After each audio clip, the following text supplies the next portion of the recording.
Telecom, तेल, retail, film और television जैसे कई बड़े कारोबार में मजबूत पकड़ रखने वाले भारत और एशिया के सबसे बड़े उद्योगपति मुकेश अंबानी को हाल ही में एक बड़ा झटका लगा है। ये झटका भारत के पड़ोसी देश चीन से जुड़ा हुआ है। दरअसल मुकेश अंबानी की कंपनी रिलायंस इंडस्ट्रीज ने ग्रीन एनर्जी की दिशा में कदम बढ़ाते हुए भारत में लिथियम आयन बैटरी सेल बनाने की योजना बनाई थी। इसका मकसद देश में इलेक्ट्रॉनिक गाड़ियों और बिजली भंडारण के लिए जरूरी बैटरी सेल का निर्माण करना था, लेकिन इस योजना को फिलहाल रोकना पड़ा है। ब्लूमबर्ग की रिपोर्ट के अनुसार रिलायंस इंडस्ट्रीज भारत में बैटरी सेल का उत्पादन शुरू करना चाहती है और इसके लिए वो चीन की एक बैटरी टेक्नोलॉजी कंपनी से तकनीकी का लाइसेंस लेने की कोशिश कर रही थी। ये बातचीत चीन की company Xiamen lithium energy storage technology के साथ चल रही थी, लेकिन चीनी सरकार द्वारा टेक्नोलॉजी ट्रांसफर पर लगाए गए प्रतिबंधों के कारण ये समझौता आगे नहीं बढ़ पाया है। रिपोर्ट में बताया गया है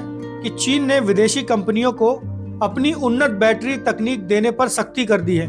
इसी वजह से चीनी कंपनी ने रिलायंस को अपनी टेक्नोलॉजी देने से हाथ खींच लिया है, जिसके बाद दोनों कंपनियों के बीच बातचीत रुक गई है। इसके बाद रिलायंस ने अपनी रणनीति में बदलाव किया है। अब कंपनी फिलहाल बैटरी सेल बनाने की जगह बैटरी एनर्जी स्टोरेज सिस्टम को जोड़ने और तैयार करने पर ध्यान दे रही है। गौर करने वाली बात यह है कि चीन ने 2025 में लिथियम बैटरी से जुड़े अहम पुर्जों के निर्यात पर नियंत्रण लगाने का ऐलान किया है।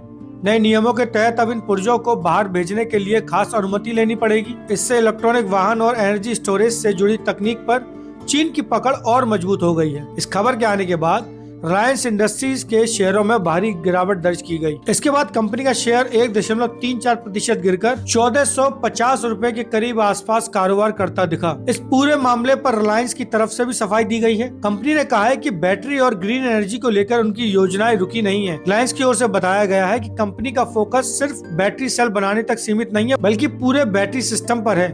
इसमें बैटरी पैक, बड़े बिजली भंडारण सिस्टम और आगे चलकर बैटरी सेल बनाना भी शामिल है। कंपनी का मानना है कि फिलहाल बैटरी सेल की तकनीक को लेकर दिक्कत जरूर आई है, लेकिन इसका मतलब ये नहीं है कि रिलायंस ने अपना प्लान छोड़ दिया है। रिलायंस का कहना है कि वो दूसरे विकल्पों और नई तकनीकों पर लगातार काम कर रहा है। रिलायंस ने यह भी साफ किया है कि भारत में इलेक्ट्रॉनिक गाड़ियों और बिजली स्टोरेज की जरूरत आने वाले समय में तेजी से बढ़ने वाली है और कंपनी इस क्षेत्र में लंबे समय के लिए निवेश करने के लिए पूरी तरह तैयार है।